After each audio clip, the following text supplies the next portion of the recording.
جی، میرا نام ڈاکٹر فیاض احمد ہے۔ میں central cotton research institute Multan میں شعبہ پلانٹ فزیولوجی کیمسٹری کا سربراہ ہوں۔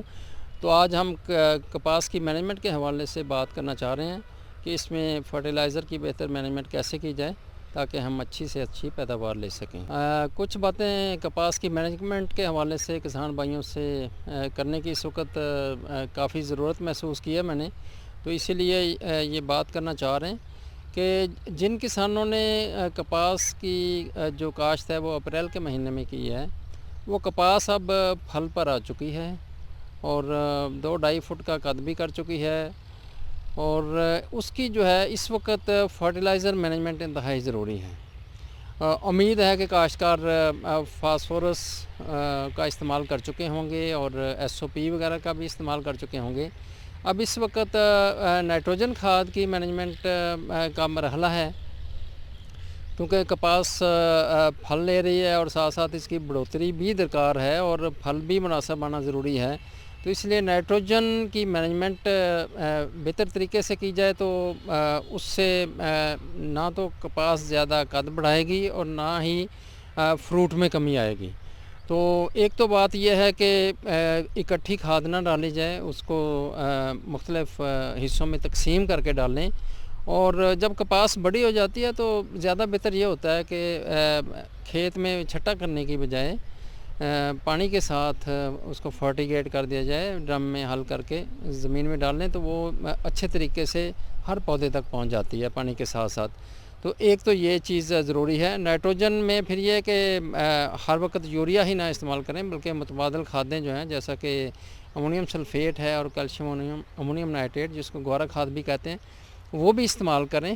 اس سے بھی خاطر خواہ ٹینڈوں کی بڑھوتری میں مدد ملتی ہے۔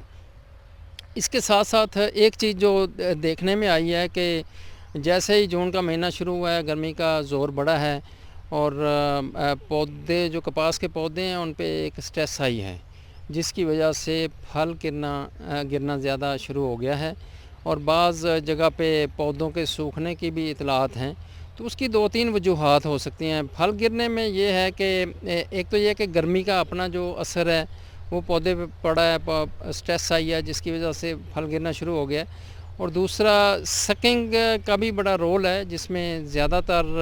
ڈسکی کاٹن بگ جو ہے وہ پھل کے گرنے میں، خاص کر جو ڈوڈیاں لگتی ہیں پودے کو، ان پہ کافی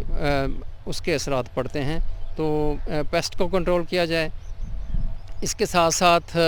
نیوٹریشن کی، جیسا کہ مائکرو نیوٹرینٹ ہیں بوران اور زنک، ان کا بڑا عمل دخل ہے پھول اور ڈوڈی لانے میں اور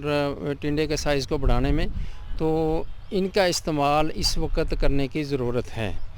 اس کے ساتھ ساتھ جو پھل گر رہا ہے اس کی ایک وجوہات میں سے یہ بھی ہو سکتی ہے کہ چونکہ گرمی زیادہ آئی ہے اور جو کسان بھائی نہری پانی کا استعمال کرتے ہیں اور پانی کی کمی کی وجہ سے جب ان کی بارہ بندی ہوتی ہے تو وہ کوشش کرتے ہیں کہ ایک ہی دفعہ کھیت کو اچھی طرح بھر دیا جائے، تو اس گرمی کے موسم میں اس کا الٹا نقصان ہو سکتا ہے، کیونکہ پانی کی کمی سے بھی سٹریس آتی ہے اور پانی کی زیادتی سے بھی پودے پہ سٹریس آتی ہے۔ تو اس چیز کو بالکل مد نظر رکھیں، پانی ضرورت کا دیں، کیونکہ جب پانی زیادہ لگائیں گے اس سے ایک تو یہ ہے کہ پودے کا جو سانس لینا ہے، جڑیں اس کی سانس لیتی ہیں، وہ سفوکیٹ ہو جاتی ہیں، پودا 2-3 دن میں مرجھا جاتا ہے۔ اس چیز کا خیال رکھیں۔ اور دوسری بات یہ ہے کہ جب کھیت میں پانی زیادہ لگا ہوگا وہ دیر سے خشک ہوگا، کھیت کے اندر جو ہوا میں نمی کا تناسب ہے بڑھ جائے گا، جس سے حبس پیدا ہوگا، اور حبس جو ہے وہ پودے کے اوپر بڑا برا اثر ڈالتا ہے اور اس سے شیڈنگ بڑھ جاتی ہے۔ تو اس چیز کو مد نظر رکھا جائے، پانی مناسب مقدار میں لگائیں۔ اور اس کے ساتھ ساتھ یہ ہے کہ جو کپاس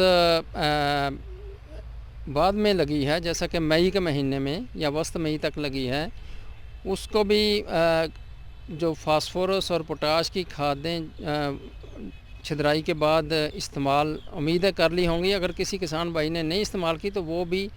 جلد از جلد یہ کھادیں استعمال کریں، اور خصوصاً ان زمینوں میں جہاں جو ریتلی زمینیں ہیں یا جن کے تجزیے سے یہ معلوم ہوا ہے کہ پوٹاش کی ان میں کمی ہے وہاں پہ، اور اس کے ساتھ ساتھ جو ٹیوبل سے سیراب شدہ زمینیں ہیں وہاں پہ ایس او پی کا استعمال ضرور کیا جائے۔ ایس او پی نہ صرف پودے کے اندر قوت مدافعت کو بڑھاتی ہے بلکہ پانی کی کمی برداشت کرنے کی بھی اس میں استطاعت بڑھ جاتی ہے۔ تو ہمارے کسان بھائی خصوصاً پاکستان میں کپاس میں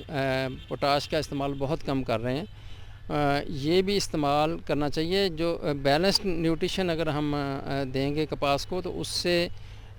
پودے کے اوپر بڑے اچھے اثرات پڑتے ہیں، اس کی صحت بہتر ہوتی ہے اور جو فروٹ لگتا ہے اس کا سائز بہتر ہوتا ہے، شیڈنگ وغیرہ کم ہو جاتی ہے۔ جی میں امید کرتا ہوں کہ کسان بھائیوں کو یہ چند جو گزارشات کی ہیں یہ پسند آئی ہوں گی، اور وقت کے ساتھ ساتھ ہم مزید اس پر گفتگو کریں گے۔ تو کسان بھائیوں کو اگر کسی قسم کی رہنمائی درکار ہو تو اس کے لیے بھی ہم ہمہ وقت حاضر ہیں، وہ فون کے ذریعے سے اور جس طریقے سے بھی وہ رابطہ کرنا چاہیں کر سکتے ہیں تاکہ کسانوں کو رہنمائی حاصل ہوتی رہے۔